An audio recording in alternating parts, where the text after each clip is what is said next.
Welcome to Movie Recaps with Brian. Subscribe below for daily recaps. Today we're recapping Forrest Gump, directed by Robert Zemeckis. In 1981, a feather drifts gently to the ground at a bus stop in Savannah, Georgia. There, a man with a kind face and a soft southern drawl, Forrest Gump, played by Tom Hanks, sits on a bench with a box of chocolates and begins recounting his life story to curious strangers who sit beside him.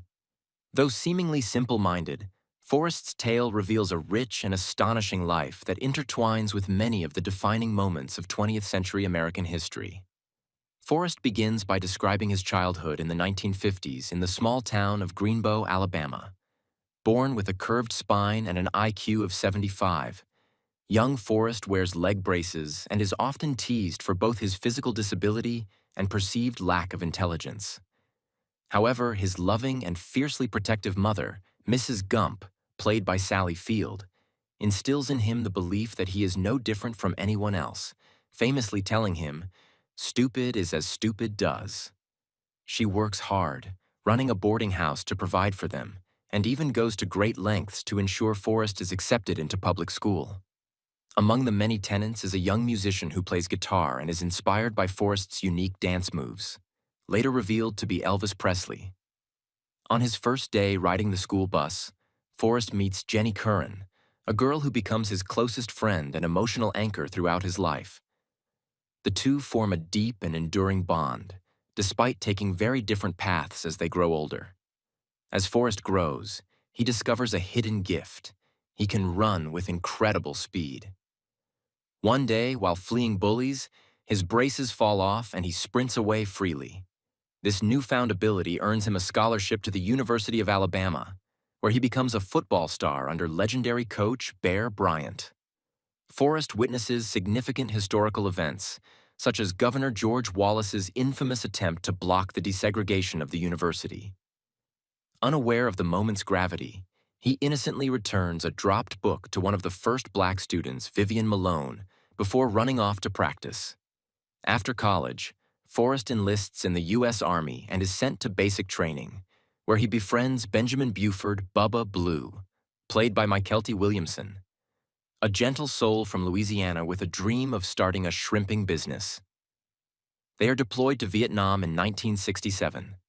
During a deadly ambush, Bubba is killed, but Forrest saves many of his fellow soldiers, including Lieutenant Dan Taylor, played by Gary Sinise, who is left a double amputee.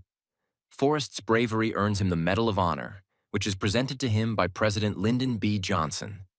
Back in the United States, Forrest participates in an anti-war rally in Washington, D.C., where he is briefly reunited with Jenny, played by Robin Wright, now part of the counterculture movement. Their connection remains, but Jenny is caught in a cycle of self-destructive behavior.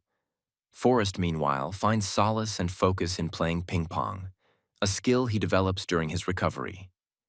He becomes a sports sensation, representing the U.S. in ping pong diplomacy with China during the Cold War and appearing on The Dick Cavett Show, where he shares the stage with John Lennon. Lennon draws inspiration from Forrest's innocent description of life in China, echoing the lyrics of Imagine. Later, Forrest finds himself unknowingly embroiled in another major event. He's lodged at the Watergate Hotel and reports suspicious activity, inadvertently helping to expose the scandal that brings down President Nixon.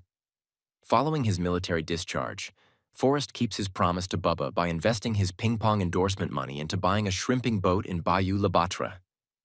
At first, success eludes him, but Lieutenant Dan, now bitter, alcoholic, and angry at Forrest for saving his life, joins him as a first mate.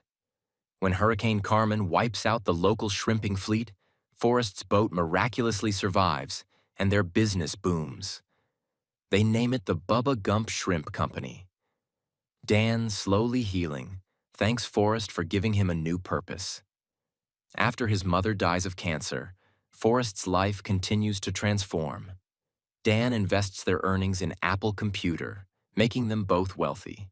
However, Forrest remains humble and generous, donating to churches, hospitals, and Bubba's family. In 1976, Jenny returns, worn down by years of abuse, addiction, and drifting. Forrest offers her unconditional love and safety. She stays with him for a time, and they share an intimate night together. But she leaves once more without explanation. Devastated, Forrest begins running across the country, back and forth for 3 years, without telling anyone why. His journey captivates the public and inspires followers, though Forrest insists he simply felt like running. Eventually, Forrest stops and returns home. In 1981, he receives a letter from Jenny asking him to visit. When he arrives at her apartment, she introduces him to her son, Forrest Gump Jr., his child. Forrest is stunned and deeply moved, especially when Jenny tells him she is dying from an unknown virus, implied to be HIV/AIDS. They return to Greenbow together and marry under the large oak tree where they once played as children. Jenny dies shortly after, and Forrest is left to raise their son. The story circles back to the bus stop. Forrest is not waiting for a bus after all. He's on his way to walk his son to school for the first time. He lovingly sends little Forrest off, watching him board the bus in the same way Jenny once did. As he sits alone, the feather that floated through the air at the beginning of the story takes flight once more, drifting gently upward, symbolizing life's randomness and grace. Thanks for watching. Like and subscribe below to watch more movie recaps with Brian. Comment below which movie you'd like to see recapped next.